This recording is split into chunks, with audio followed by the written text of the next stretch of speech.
Hello viewers, welcome to Swarali audio stories. నేను మీ స్వరాలి. చెప్పాను కదా ఫ్రెండ్స్, కొంచెం టెక్నికల్ ఇష్యూ వల్ల నేను కొంచెం పర్ఫెక్ట్గా ఇవ్వలేకపోతున్నాను. అడ్జస్ట్ అవ్వండి. ఇక లేట్ చేయకుండా మనం మన స్టోరీలోకి వెళ్ళిపోదాం. అన్నట్లు ఇంకో విషయం, మీరు కనుక నా ఛానల్ని సబ్స్క్రైబ్ చేసుకొని కామెంట్స్ ఎక్కువగా పెట్టి లైక్లు ఎక్కువగా కొడితే కనుక రేపు 2 భాగాలు ఇచ్చే ప్రయత్నం చేస్తాను.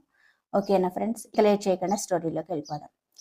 మరోపక్క భరత్ మాన్సాని అలాగే చూస్తూ ఉండిపోయాడు. భరత్ అలా చూడడం చూసి మాన్స అతని కళ్ళ ముందు చిటికలు వేసి, నోరు ముయ్యి, ఈగలు దూరుతాయి అని సెటైరికల్ గా అంది. నువ్వు ఇప్పుడు పెళ్లి కూతురువే బాబు, కొంచెమన్నా సిగ్గుపడు. అసలు నేను ఇక్కడికి వచ్చిందే నువ్వు సిగ్గుపడుతుంటే ఎలా ఉంటావో చూడాలి అని. నా ఆశ ఈ జన్మకి తీరదు అని తెలిసిపోయింది అని అంతే సెటైరికల్ గా ఆన్సర్ ఇచ్చాడు భరత్. ఇంకా ఇద్దరు మళ్ళీ వాళ్ళ టామ్ అండ్ జెర్రీ ఫైట్ మొదలు పెట్టేశారు. అది ఎప్పుడు ఉండేదేలే కానీ, భరత్, నేను ఈ శారీలో ఎలా ఉన్నాను అని మురిసిపోతూ అడిగింది మానస. శారీ చాలా బాగుంది మానస, నువ్వు కూడా బాగుంటే అని అంటూ అక్కడే ఆగిపోయి తన వైపు చూస్తూ నవ్వుని కంట్రోల్ చేసుకున్నాడు భరత్. భరత్ మాటలకి మానస కళ్ళు చిన్నవి చేసి అతని భుజం మీద కొడుతూ, నువ్వింకా నన్ను ఏడిపిస్తూనే ఉంటావా? నేను అందంగా లేనా? అయితే వెళ్ళి ఒక అందమైన అమ్మాయిని చూసుకొని పెళ్లి చేసుకోపో అని అంటూ బుంగమూతి పెట్టింది. ఊరుకో, నేనేదో సరదాగా అన్నాను. నా కంటికి నువ్వు తప్ప ఇంకెవ్వరు అందంగా కనిపించరు, ఒట్టు అని అంటూ మానస బుగ్గలు పట్టుకున్నాడు భరత్.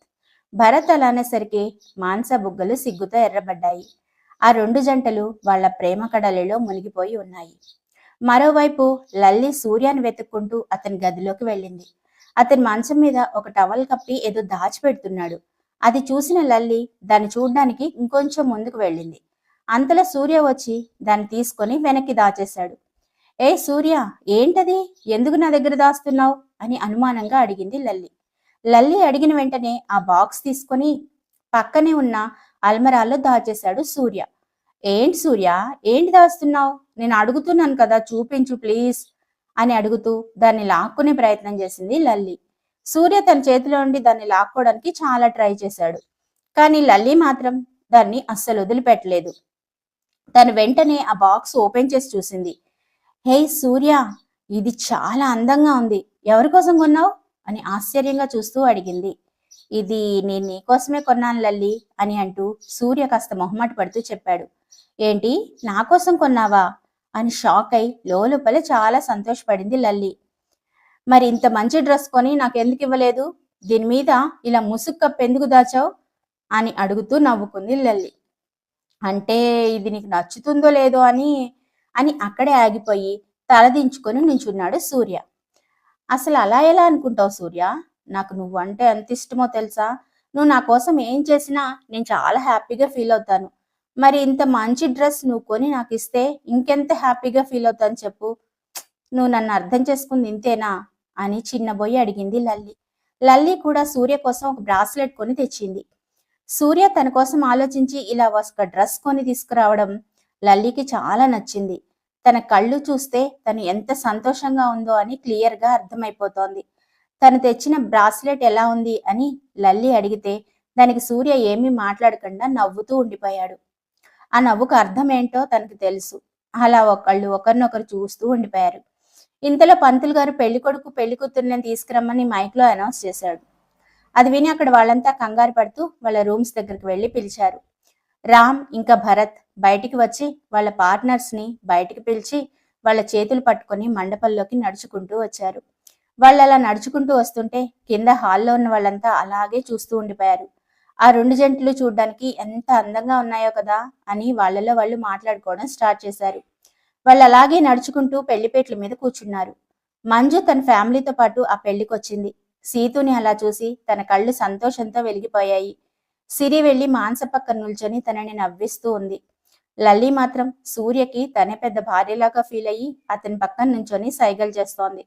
మరి మన పెళ్ళెప్పుడు అని సిగ్గుపడుతూ మెలికలు తిరుగుతూ సూర్యని అడుగుతోంది లల్లి. సూర్యకి కూడా లల్లి అంటే ఇష్టమే, కానీ పైకెప్పుడూ చెప్పలేదు. ఆమె మాటలు విని తనలో తనే నవ్వుకుంటూ ఉండిపోయాడు. పంతులు గారు మంత్రాలు చదువుతూ ముందు రామ్ చేతికి తాళిని అందించి సీతు మెడలో కట్టమని చెప్పారు. రామ్ దాన్ని తీసుకొని ఆశగా సీతు వైపు చూస్తూ తన మెడలో 3 ముళ్ళు వేశాడు. ఆ తర్వాత ఆమె నుదుటి మీద కుంకుమ దిద్ది ఆమె కళ్ళల్లోకి ప్రేమగా చూశాడు. ఆ క్షణం అందరి కళ్ళల్లో కోటి దీపాల కాంతిలాగా వెలిగిపోతూ ఉన్నాయి. అందరూ అక్షింతలు వేసి రామ్ ఇంకా సీతులను ఆశీర్వదించారు. సంతోషంతో సీతు కళ్ళు తడిసిపోయాయి. అప్పటి వరకు ఎన్నో కష్టాలను దాటుకొని ఎన్నో అవమానాలను భరించి ఇంత దూరం వచ్చింది. ఇప్పుడు తను కోరుకున్న అబ్బాయితో పెళ్లి జరగడం అనేది తన జీవితంలో ఒక మరుపురాని ఘట్టంగా ఫీల్ అయింది. మరోపక్క పంతులు గారు మళ్ళీ మంత్రాలు చదువుతూ భరత్ చేతికి మంగళసూత్రం ఇచ్చారు. భరత్ దాన్ని తీసుకొని మానస మెడలో కడుతూ తన వీపు మీద సున్నితంగా గిచ్చాడు. దానికి ఆమె కోపంగా అతని వైపు చూసింది. అలా మొత్తానికి 2 జంటలకు పెళ్లి జరిగిపోయింది. వధూవరులని ఇంట్లోకి తీసుకొని రావడానికి లల్లి గుమ్మం దగ్గరే నిల్చుంది. సీతు ఇంకా మానస ఇద్దరూ ఇంటి ముందు దీపాలు వెలిగించి లల్లి ముందు నిల్చున్నారు. ఆమె హారతి పళ్ళెం పట్టుకొని ఇద్దరి వదనలకు హారతిచ్చి లోపలికి పిలిచింది. వాళ్ళిద్దరూ కుడికాలు పెట్టి అత్తింట్లోకి మళ్లీ కొత్తగా అడుగు పెట్టారు. అక్కడి నుంచి చెరో ఒక దారి పట్టుకొని వాళ్ళ రూమ్స్లోకి వెళ్ళిపోయారు. సీతు అప్పటికే బాగా అలసిపోయి ఉండడంతో నేరుగా వెళ్లి మంచం మీద పడుకొని నిద్రలోకి జారుకుంది. ఫస్ట్ నైట్ రోజు ఇలా పడుకోవడం ఏంటి అని అందరూ అడుగుతుంటే రామ్ కోపంగా వాళ్ళందరినీ బయటికి పంపించేసేసి తను కూడా బయటకు వచ్చేశాడు. అలసిపోయిన తన భార్య అందాన్ని చూసి అతని లోపలే నవ్వుకున్నాడు. భరత్ ఫస్ట్ నైట్ కోసం ఎంతో ఆశగా ఎదురు చూస్తున్నాడు. ఇంతలో మానస తెల్లచీర కట్టుకొని చక్కగా సన్నజాజి పువ్వులు పెట్టుకొని ఫ్యాన్సీ నగలు వేసుకొని చేతిలో పాల గ్లాస్ పట్టుకొని వయ్యారంగా నడుచుకుంటూ అతని ముందుకు వెళ్ళింది. తనని లోనికి తీసుకుని వాళ్ళంతా సిగ్గుపడుతూ మరో 3 నెలల్లో మాకు గుడ్ న్యూస్ చెప్పాలి అని గట్టిగా నవ్వుతూ తలుపు వేసి బయటకు వెళ్ళిపోయారు. వాళ్ళ మాటలకు నవ్వుకుంటూ పాల గ్లాస్ తీసుకుని వెళ్లి భరత్ ముందు నిల్చుంది మానస. తను అలా ఏమీ మాట్లాడకుండా సైలెంట్ గా ఉండడం చూసి, ఏంటి మేడం అలా సైలెంట్ గా ఉన్నావు, కొంప తీసి సిగ్గుపడుతున్నావా అని తల వంచి ఆమె కళ్ళల్లోకి చూస్తూ అడిగాడు భరత్. ఆ మాటలకి మానస ఉడుక్కుంటూ, అదేం లేదు, ఇదిగో ముందు పాలు తీసుకో అని అంటూ పాల గ్లాస్ తీసుకువెళ్లి అతని చేతిలో పెట్టింది మానస. దానికి భరత్ ఏమీ మాట్లాడకుండా తనని చూసి నవ్వాడు. ఏంటి అలా నవ్వుతున్నావు అని అయోమయంగా చూస్తూ అడిగింది మానస. ఏం లేదు, మనం ఇంతకు ముందు టామ్ అండ్ జెర్రీలాగా ఎప్పుడు కొట్టుకుంటూ ఉండేవాళ్ళం కదా, ఇప్పుడు ఇలా పెళ్లి చేసుకుని ఫస్ట్ నైట్ కి రెడీ అయ్యేసరికి నాకు కాస్త కామెడీగా ఉంది, అది గుర్తొచ్చే నవ్వుతున్నా అని నోటికి చేయడ్డు పెట్టుకుని అన్నాడు భరత్. ఆ మాటలకి మానసకి కూడా ఒకసారి ఆలోచించింది. అసలు మేమిద్దరం ఇంతకు ముందు కొట్టుకు చచ్చేవాళ్ళం కదా, కానీ ఇప్పుడు ఏదో మ్యాజిక్ జరిగినట్టు పెళ్లి చేసుకుని ఒకే రూమ్ లో ఉన్నాం, అంతా విచిత్రంగా ఉంది అని అనుకుంటూ ఉంది. కానీ అప్పుడు వాళ్ళ మధ్య జరిగిన గొడవ కానీ ఇప్పుడు వాళ్ళ మధ్య జరిగిన పెళ్లి కానీ తనకు చాలా నచ్చింది.